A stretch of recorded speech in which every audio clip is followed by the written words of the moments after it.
got kind of a weird one. Got some stuff going on with the manosphere. We're going to look at Liver King, Wes Watson, little lesser known stuff, just some random things that kind of annoy me, as well as 100 men versus one gorilla. Let's see what your take is. Anyway, let's get into it. So I'm a little late getting this out, and I have to talk about this because I have opinions. So, Liver King was arrested. He was immediately let out, but he was arrested for threatening or making terroristic threats against Joe Rogan. But this is not really my point. I'm not just looking at this from a voyeuristic standpoint, although that's kind of fun. What happens when chasing clout online replaces real? How far can it go? And I think that's what we're seeing here. But I do first want to look into some of this other stuff. A growing wave of these male influencers building empires off of performative masculinity. But honestly, it's a house of cards. So I want to look at three players that sort of are on top of my mind. And let's break down the grift and, in some cases, how it turns criminal. I want to look at Liver King, Wes Watson, and another you may not have heard of, but he's been around longer than all of these guys, is Jack Donovan. Some more extreme than the others. And in fact, I kind of like Jack Donovan a little bit, but we'll get into that. We've got this rise of these influencers, okay? The man-fluencer. The rise of the modern man-fluencer. Let's call him that, man-fluencer. So, post 2020, we had a lot of, social collapse, let's call it, loneliness, male loneliness, identity issues. That's really an algorithmic gold mine when it comes to things like YouTube or Instagram or whatever.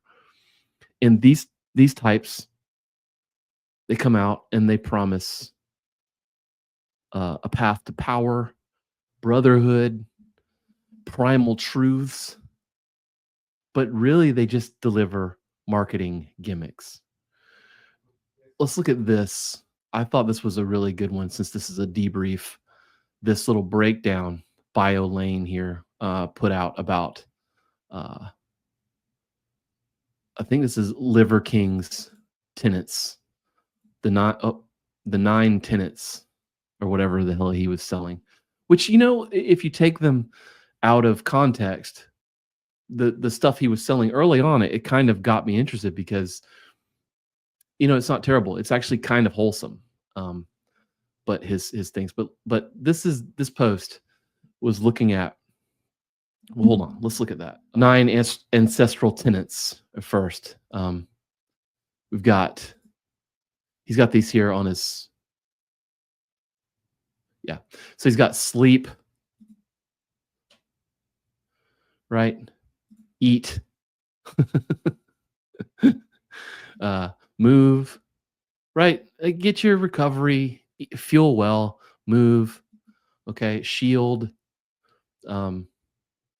take care of yourself and your family, connect with other human beings. Cold, which he's using that as like, he sells like ice baths and things like that, but it's to make yourself uncomfortable. He's got sun, vitamin D, fight, taking risks and things, and bond, which is, really reaching out for support and whatever. So yeah, but so, on paper, all that stuff is like whatever, right? You could probably get behind someone if that's really what they were teaching. In fact, a lot of the martial arts that we do, that's kind of where we are with a lot of stuff. But I thought this little slideshow really broke it down. So these are the tenets to using this grift to make money. because the reality is a lot of people take that stuff seriously, right? It's um, some of it actually works, right? Some of it will actually make you feel better. Some of it will actually help you improve yourself, and so they take that and then they turn it into, in his case, a supplement empire. But so be extreme. Make extreme statements to grab a lot of attention. This is the most critical aspect of getting people to follow you. Forget nuance and absolutely do not examine other points of view. Yours is the one true way, right? Uh, and then secret knowledge, claim to have like the secret, claim to have the way that you can't get anywhere else, right? That one's really important. The magic bullet. Make sure to back up what you're selling with studies or whatever, even if they're fake, like put that stuff out there. Um, no one's going to read that stuff, but you get to reference it. Conspiracy. So conspiracy, this is one you'll see people, their little kingdom will start to crumble and they'll start to scream conspiracy and stuff like people are out to get me or whatever. You might see a lot of this with Russell Brand, right? Where he has been accused of um, very bad things, and all of a sudden it's a media conspiracy. You're going to see that sort of stuff. Speaking of those grifters, appeal to anecdote. Okay, since you don't have any actual real research or any real people backing up your claims, you have to use anecdotes and testimonials and things, right? So appeal to emotion. So whenever you see that, you see an actual lack of scientific reality or whatever, then just realize that's where that stuff is taking you. Targeting vulnerable people, again, like we said, this type of stuff right after 2020 was a algorithmic gold mine for people. So, targeting people where they are is a good way to go. So, like the man-fluencer, like men with self-esteem issues or men struggling to interface with women or whatever. It's a great place to go for some of this stuff. Shirk criticism, so whenever actual experts or people with experience in the thing, like real world experience in the things that you are, you know, steel manning, which I hate that term, but you just kind of blow it off like, meh, they just don't like me or whatever. Again, you could throw them into the conspiracy pile, right? Building tribes of drones, right? So you get those fans or whatever that's just going to support you no matter what. Build on those things and like communicate to them in some way at some secret level or whatever you have in your online membership or whatever wherever you can put that gaslighting. Never change your view and never apologize, right? Changing your view is seen as weakness, and you never do that. um, Make sure that no matter what you do, you are focusing on your uh, on the good intention behind it and never about the actual money that you're making and stuff like that. Don't talk about that part. And you'll see a lot of like apology videos and stuff. I mean, Liver King's got a real famous one. You've got a lot of other famous people that make these apology videos and things. And most of the time they don't pass the sniff test. You watch them and it's like, oh, they're full of shit. You can tell right away that they're pretending to be upset about what they did, and it's more about they're upset about being busted or whatever. So I thought that was a cool little slideshow that this account put out to kind of look at that grift in a deeper aspect. Let's take a look at Stinky Pete himself, Wes Watson. Sort of concept of rage as a business model, right? So this guy, apparently a prison inmate to multimillionaire, yell, swear, train at 4 a.m., monetize your trauma, right? He sells coaching, identity, that boot camp intensity to vulnerable young men. And in his case, his past isn't the product in that he's not selling prison. He's using it as the bait to try to build credibility. This guy's really funny, in my opinion. He recently uh, has been, I think he was arrested. He was arrested as well, like the Liver King, for beating the living snot out of someone who so one of his things is he likes to call out people to come fight him and stuff. And somebody took him up on it and showed up to the gym where he was working out. And I think him and some buddies beat the snot out of him. He was arrested and all kinds of stuff came out. And then recently he's will not accept a loss. Okay. If a pro fighter did his jujitsu on him, then the guy's going to come back and duct tape his family. You guys need to wake up. These are very big time squares. Pro fighters are the epitome of squares. They're like, come in the ring and I'll fight you. You guys live in a fantasy world where pro fighters aren't the biggest squares on the planet. UFC fighting is like all that shit, like MMA fighting and all that shit is for people who never really were in fights. Like they never whooped ass their whole life. So they're always like, I'm going to train and fight. Like I've always just handled very easily. I never had to think about fighting because I always just extinguished the problem. So the point is like, that's for people who like never could really fight. They had to go learn to fight. Right, dude. Says the guy who's probably never fought. And when he was actually presented with a real fight, him and like 4 or 5 friends were actually the ones who took the guy out, which he was arrested for because he almost killed the guy. Whatever. The point is, it's all performance, right? None of that's real. If you know any real fighters, which I do, they don't talk crap like this, okay? The only one I've ever really seen is Sean Strickland. But Sean Strickland regularly puts his money where his mouth is. And also, I think he's just disturbed a little bit, but that's beside the point. But any real martial artist, any real warrior, any real fighter will not throw around random threats like that because they understand what real violence is. This guy likes to pretend that he does. And the funny part is there's like Nate Diaz in the background there, Nate or Nick, whichever one it is. And those guys would absolutely chew Wes Watson's brain apart in a real altercation, which is kind of funny. And then one of the top comments is, "Please let Strickland see this." Yeah, I would agree. Liver King's deal, and the fact that he was just arrested as well. So apparently, this guy was in. I think he lives in Texas. Whatever. But he went to Austin.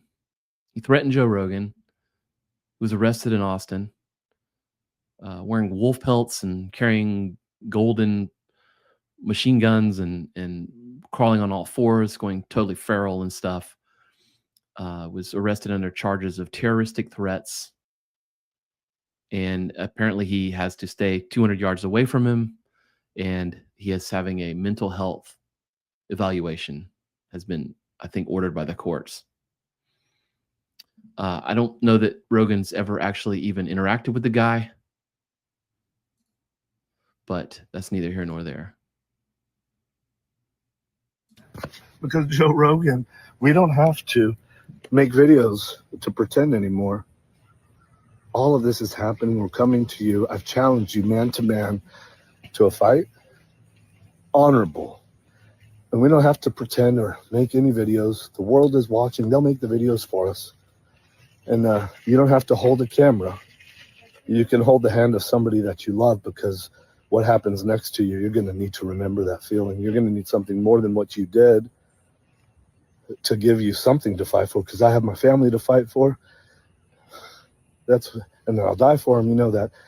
And you're a black belt, but you've never come across something like this. Willing to die, hoping that you'll choke me out. I pray to God, because that's a dream come true. It feels. Anyway, it's like hours and hours and hours of that. He's been posting like for like 72 hours straight. It was like Monday or whatever. Well, I'm recording this on like a Friday. It's been all week. He's been in Austin. And one of the latest ones was where he was like, apparently he can't say Joe Rogan's name anymore. And so he's talking about fighting Seth Rogen, or, the Rogan that rhymes with blow, like Joe. And he has an ankle monitor on, and he's trying to get his fans to tell him where Joe Rogan is so that he can avoid being around Joe Rogan and his family. Wink, wink, wink. Yeah, anywho, I'm not really sure about that. And it's kind of like, why give him, I mean, my show is not even close to even his, but like, why give him any of this? And what the deal is like, I don't think it's real. I think he's I may be proven wrong in the coming weeks and months that maybe he is off his rocker. I mean, clearly he is. I don't think it's real. I think this is what happens when these influencers chase this for so long. It breaks your brain a little bit. So I don't know that he's really having a psychotic break. I think he's acting a psychotic break, but he is in reality actually doing the things that a person with a psychotic break would do. So he's getting the same results in a way that might actually be a little more sick. This guy, Jack Donovan. Where do I go with this? He's the more intellectual side. He sort of sells the philosophical. He sells male identity through exclusion, tribal mythos, ideological rigidity. The message here is that it's not just strength, it's us versus them, sort of disguised under philosophy. Now, I read his book, The Order of Man, and I kind of liked it. I like what he had to say about masculinity. I like what he had to say about manhood and things like that.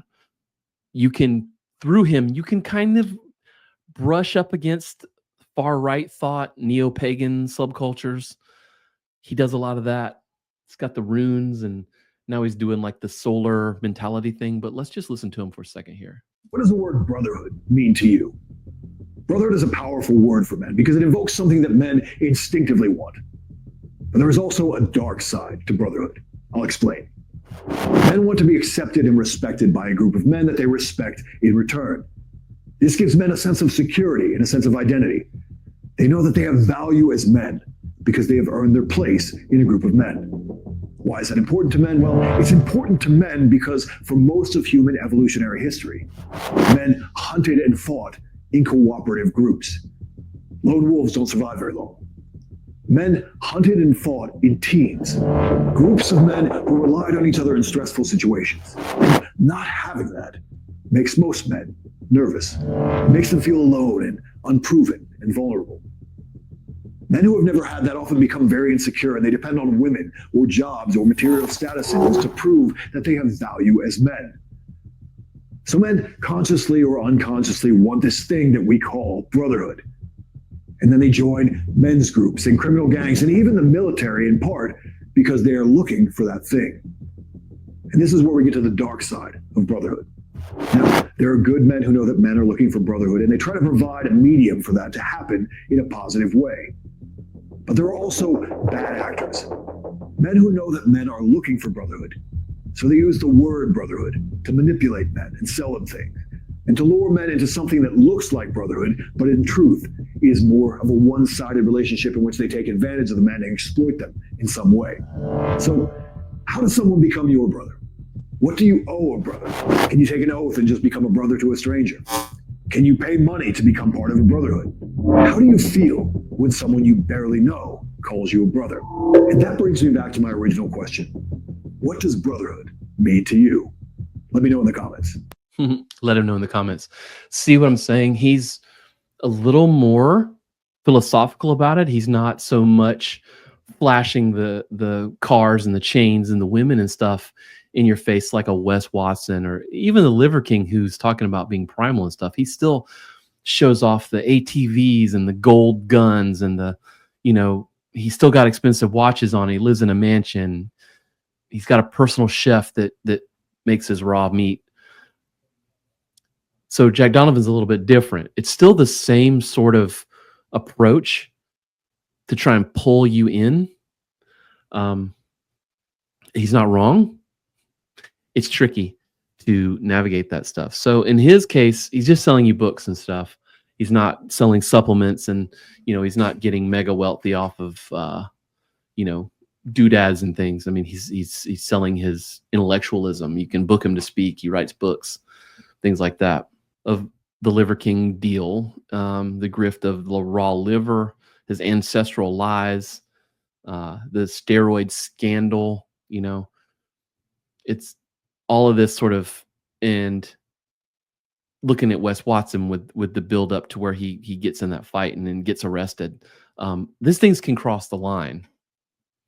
I think we have to be careful of who we sort of fall into. And I know a lot of people listen to these guys and watch these guys. Otherwise, they wouldn't be making the money that they are. And it's kind of sad. But here's the whole thing. They don't build men.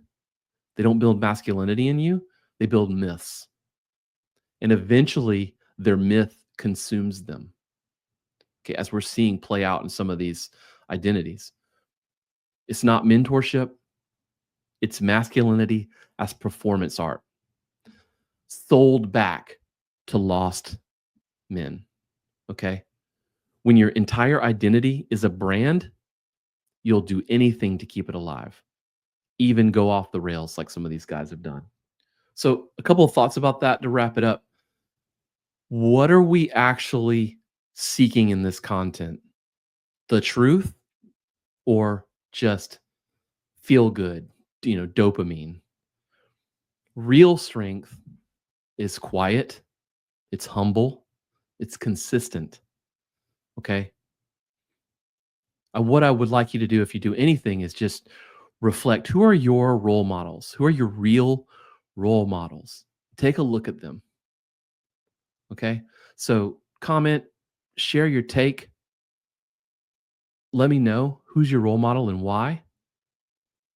All right? So let's take a look at some real leaders and see where we are. All right, so we talked about all these masculinity grifters and things.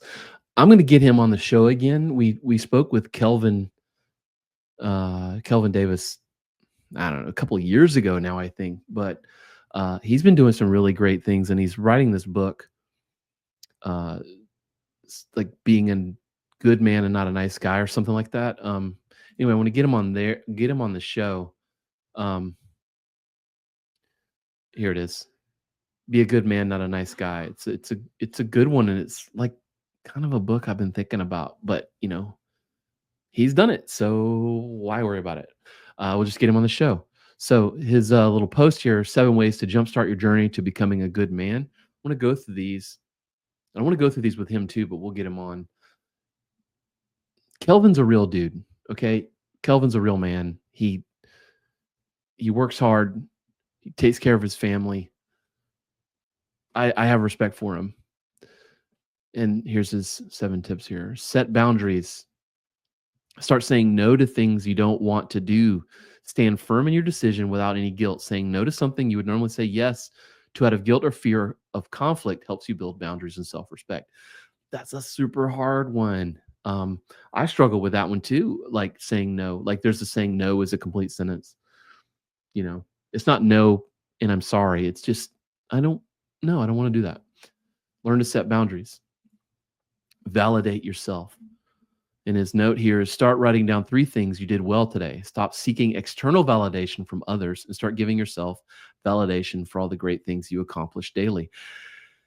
This is like the opposite of what those like Liver Kings and Wes Watsons and stuff sell. They're selling the Lambos and the cars and the chains and the women and stuff. Like validating yourself through external means.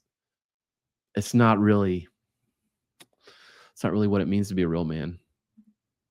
Honest conversation, speaking your mind respectfully, even when it feels uncomfortable, having those honest conversations where you share with others how you feel about something without sugarcoating it, is being authentic, and it's important to do, and it's hard to do, but it's important, and it's what differentiates being an adult, being a real adult. Acts of kindness, help someone or offer value without expecting anything back in return. I can honestly say this is one of the things that I respect most about my father is he would always help, and he never made you feel like you owed him anything. He would always help, and he would just give his time and his skills and his effort. And it's something I do try to emulate. We live in a world where it's an exchange world, and we do things in expectation of getting something back. And I think being a real warrior, a real man in today's society, this is one. In our gym, I have the words, master yourself, help others. And Mark Divine taught me that a long time ago. And we have definitely adopted that as one of the tenets in martial arts that I train. Communicate directly. No, they don't want to be passive aggressive, right? It's that passive aggressive thing. I've often been accused of being aggressive when I'm just direct, and I don't feel sorry for that because I know I'm not being aggressive. I know it's just that people generally don't like direct response about things, and I'm not talking about being a jerk about it. I'm just simply saying be direct, communicate directly, like Kelvin's saying. You can do it politely, but people will respond to that in different ways, and it's something you can look for in people. Know your intentions. When you're doing something for someone else or doing anything, always know why you're doing it. The question, am I doing this because it aligns with my values or because I want to be liked? All those grifters we just talked about, they're doing it for the likes, they're doing it for they're doing it to be famous. That's why. And the more of that you do, the more it breaks your brain and the more unauthentic you get. And we all know people like that. Self-respect. I think that's his last one. Yeah. Be a good man, not a nice guy. Self-respect. Take time every day to do something that reinforces your self-worth to yourself.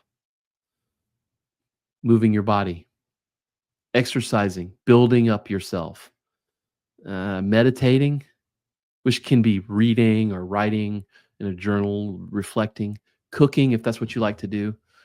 Do something uplifting that builds something. It could be a creative thing or whatever. Engage that authentically with the core of who you are. That's important. For my father, it was building things. It was fixing things. That's incredibly real. You can get real results out of that. And, that's something that I think we could all learn from. So yeah, Kelvin, thank you for this post. And I look forward to getting you on the show, man.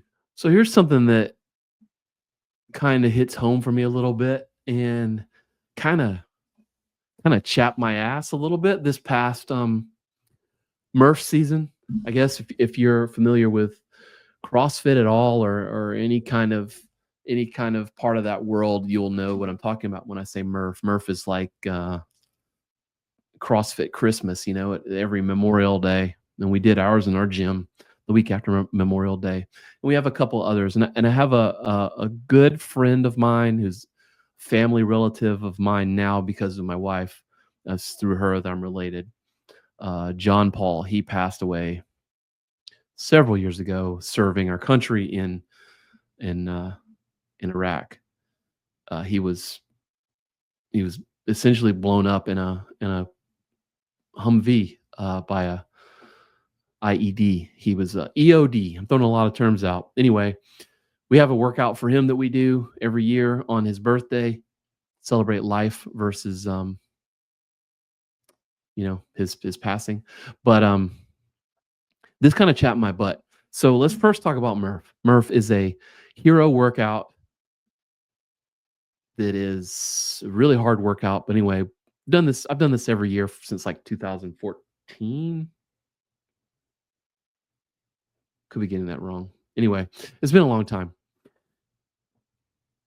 And it was a workout that this guy did, Michael Murphy, and they have since renamed the workout Murph. And it is to honor him. It's an incredibly difficult workout, right?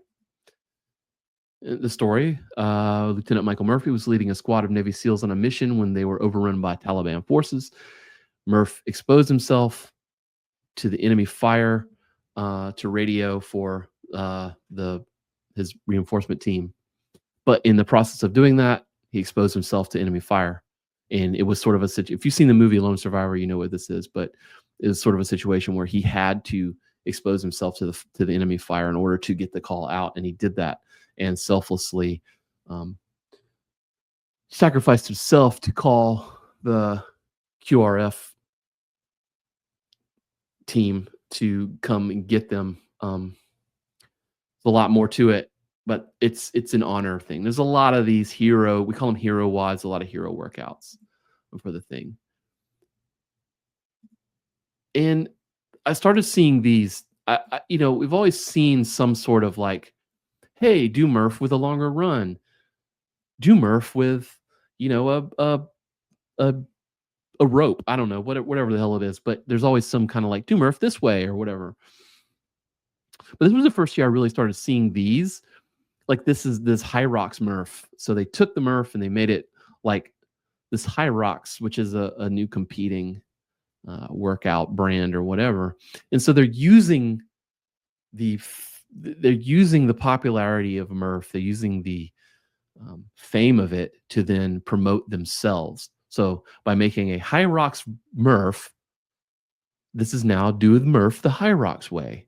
And so, this is no longer the Murph workout. This is no longer a memorial workout. This is now a workout conceived leveraging the Murph workout to promote High Rocks. And I have a problem with that. Just call it something else. He's doing it, right? And he's showing off how awesome he is doing Murph.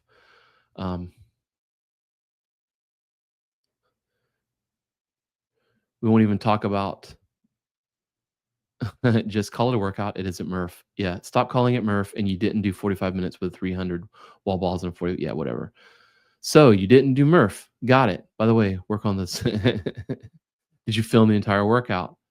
Yeah. So stop calling it Murph. So that's basically just do Murph. Once you start changing things to make harder, the word becomes about you and not about who it's supposed to honor. There is no hybrid Murph. There is no High Rocks Murph. There's simply Murph. You did a WOD, but it wasn't Murph.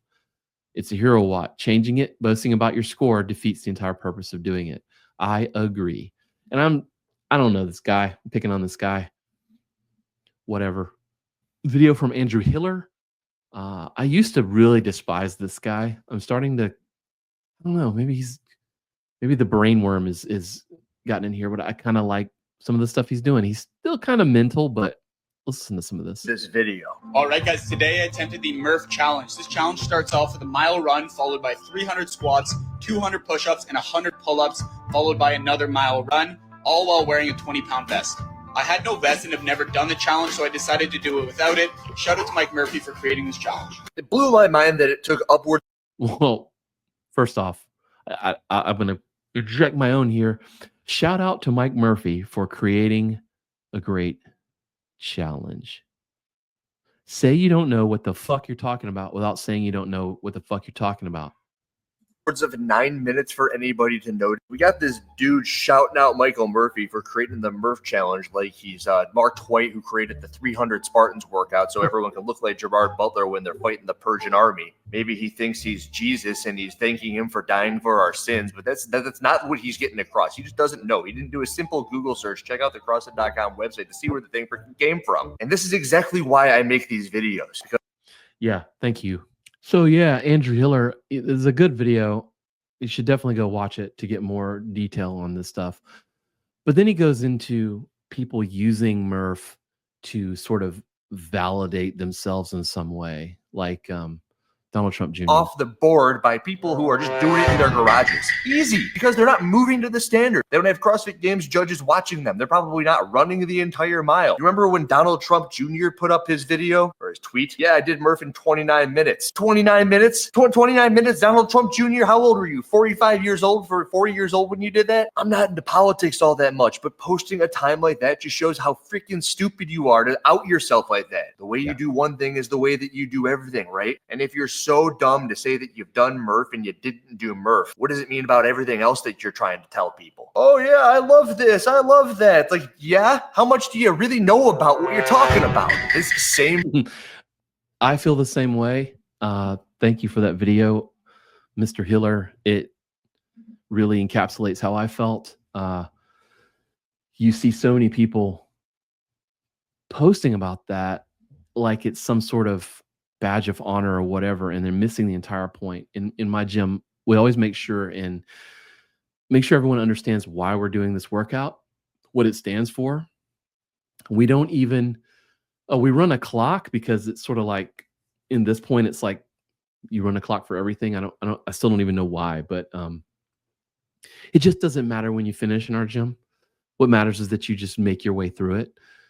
No one's there counting reps and things like that. It is on the honor system. It is highly suspect when you start saying things like that, like a 29-minute Murph, which everybody that knows anything about anything knows you're full of shit. But it's just sad, and it goes into that masculinity, which is not just that. I know women that do the same thing, but the same discussion of like, why are you trying to validate yourself by using this thing that actually has a deeper meaning to make yourself look better when it's all actually inaccurate and a lie? That really made me sad about it this year. It kind of took me out of a lot of the stuff, and it's just I think it's just a sign of where a lot of people are right now. I don't like it. Don't do Murph because of that. Just don't do Murph if that's how you are. Go do something else. Okay, here's something I found from McDojo Life. I usually like this guy's channel, but he posted this, and I think he's a little wrong here.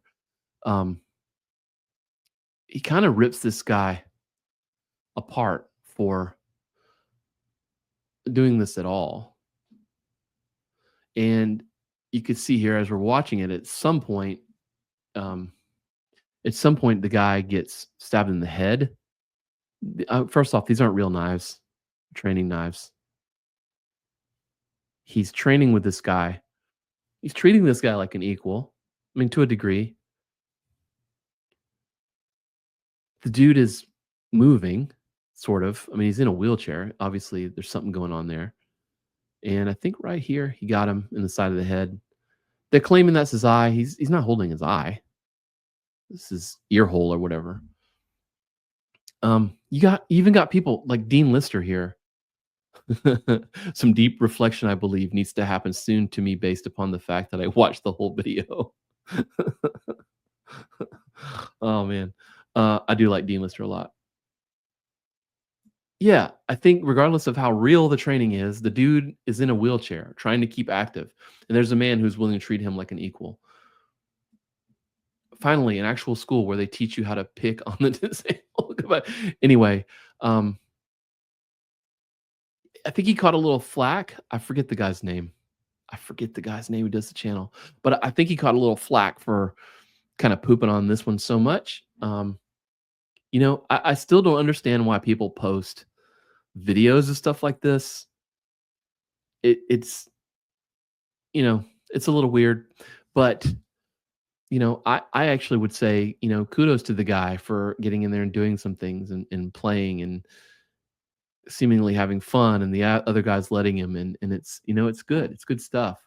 I do like the anatomy poster there on the wall or whatever, and he's like, oh man, now we got to start over. Anyway, what do you guys think of this? Where do you stand? What do you think? Just what do you think? I want to hear about it.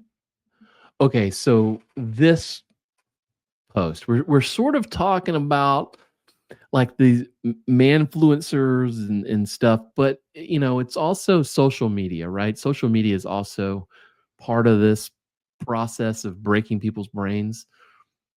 This post, this post has had an evolution. Okay, there's an evolution of this post, and that's why I'm sharing it.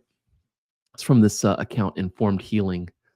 And the post has like almost 70,000 likes on it or whatever, but it's been shared a bajillion times, and I've seen it on other channels and stuff. So the context of this, it's a video where this woman, and we'll watch it in a second, but this woman is running a race, and I think she's going to win the women's first place in the race. And you can see the dad here. You can't really see on my finger, but you can see the dad there. He's got the kids out to congratulate their mom or whatever. But the problem is it's before the finish line. So if she's going to stop and hug her kids and stuff, it'll be before she hits the finish line. So let's watch it. So yeah, you can see in slow motion, something a narcissistic spouse would do. Attempt to sabotage something you worked so hard for and then blame you for being selfish. Oh, he doesn't understand. And using the kids for a guilt trip. She has to run around them or whatever. Playing the victim. Whoa. Yeah. So, put this out. There was like a bajillion comments on this thing. If you look now, there aren't any. But they do sell private coaching. And she has a little, this one might not sit well. Those that get it. You don't, that's a good thing. So there's been some info on this that's come out where the thing was the woman was running the race and she had set this up with her husband to have the kids run the final like 10 feet or whatever with her across the finish line. And so he was bringing the kids out to then hook up with her and run the final steps or whatever to the finish line. They were all going to do that together. She didn't think she was going to win. During the race, turns out she actually was in first place and she could win. And so she got to the thing and just had to blow past them because she wanted to win and get that time because she performed better than she thought she was. Then this has gotten spun up on the internet about narcissism in all sorts of different scenarios, whatever, for the dad or for the mom or whatever. Like the dad's a bad dude because he didn't want her to win. He was such a narcissist. He can't see his wife win. Or the mom, she's such a narcissist. She can't stop for her family. It's just like, this is what this stuff does to us, folks. This is what the algorithm does. It breaks your brain because it's only serving up what you want to see. And it's only giving you the point of view that you want. And then the explanation here, some people are really struggling to understand that something can be taken out of context simply to give an example of a common behavior.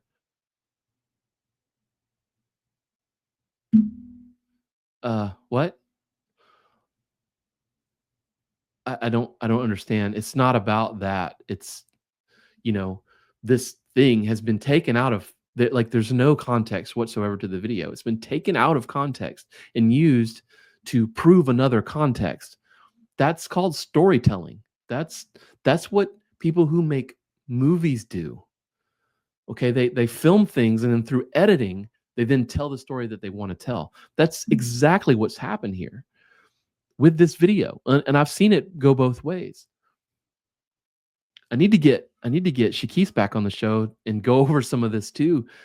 He's my media literacy guy, and you always have to look beyond what these people are selling you. This is an actual like therapist selling coaching or something. I don't know, but they're using this tool to do that.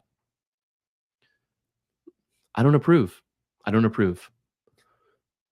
What do you think about that?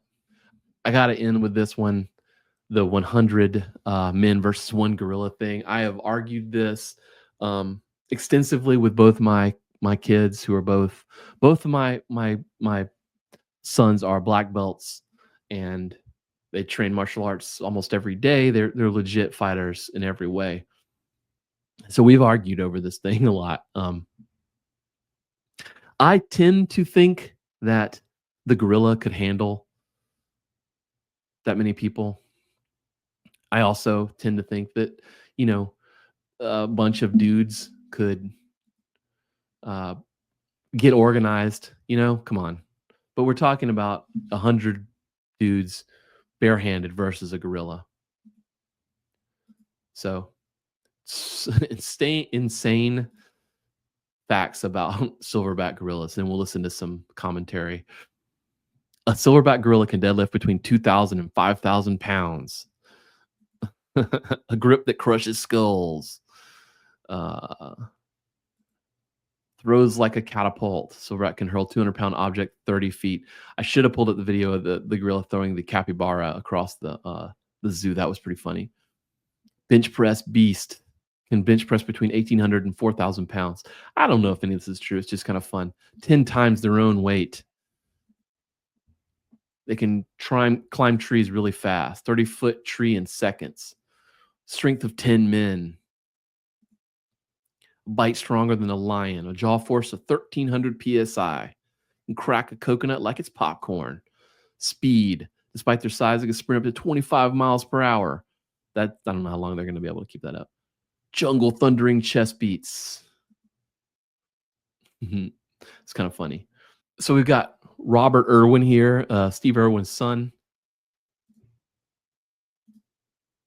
I cannot believe I am weighing in on this right now. Yeah, I can't either. But I have been asked this question so much in the last week. It's ridiculous. Like, I'm getting asked on the street now. Who would win, 100 people or a gorilla? Okay, I have a couple thoughts on this. First of all, I don't know. Gorillas are strong, mate, like really strong. But it's 100 people. I'm not sure. Yeah. Just as an animal conservationist, fighting an endangered species just doesn't sit right with me.